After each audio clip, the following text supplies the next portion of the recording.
Crepe ജോർജറ്റിൽ വരുന്ന സെറ്റാണിത്.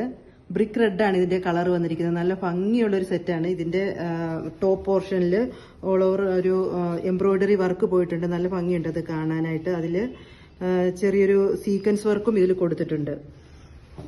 Back part plain ആയിട്ടാണ് വന്നിരിക്കുന്നത്. ദുപ്പട്ട വരുന്നത് ഇങ്ങനെയാണ്. ബാന്തിനി പ്രിന്റാണ് ദുപ്പട്ടയിൽ കൊടുത്തിരിക്കുന്നത്. ബോട്ടം വരുന്നത് സാന്തൂണിലാണ്. റേറ്റ് വരുന്നത് 1470. ക്രേപ്പ് ജോർജറ്റിൽ വരുന്ന ഭംഗിയുള്ള ഒരു സെറ്റാണിത്. ബാന്തിനിയാണ് ഇതിൽ പ്രിന്റ് വന്നിരിക്കുന്നത്. ഈ മെറ്റീരിയലിന്റെ ഇടയിലൂടെ ഒരു സിൽവർ ത്രെഡ് പോയിട്ടുണ്ട്. അത് ഇതിനൊരു റിച്ച് ലുക്ക് കൊടുക്കുന്നുണ്ട്. ഇതിന്റെ ബോട്ടം വരുന്നത് നല്ലൊരു മെറ്റീരിയലാണ്. ഈ ബോട്ടവും ടോപ്പ് അടിക്കാൻ പറ്റുന്ന പോലെ ഉള്ള ഒരു മെറ്റീരിയൽ തന്നെയാണ്. ബാന്തിനി പ്രിന്റാണ് കൊടുത്തിരിക്കുന്നത്. ബീട്രൂട്ടിന്റെ ഒരു ഡാർക്കർ ഷെയ്ഡാണ് ഇതിൽ വന്നിരിക്കുന്നത്. ദുപ്പട്ട വരുന്നത് ഡബിൾ ഷെയ്ഡിലാണ്. ഇങ്ങനെ വരുന്നു. നല്ല ഭംഗിയുള്ള ഒരു സെറ്റാണ്. ഇതിന്റെ റേറ്റ് വരുന്നത് 1390.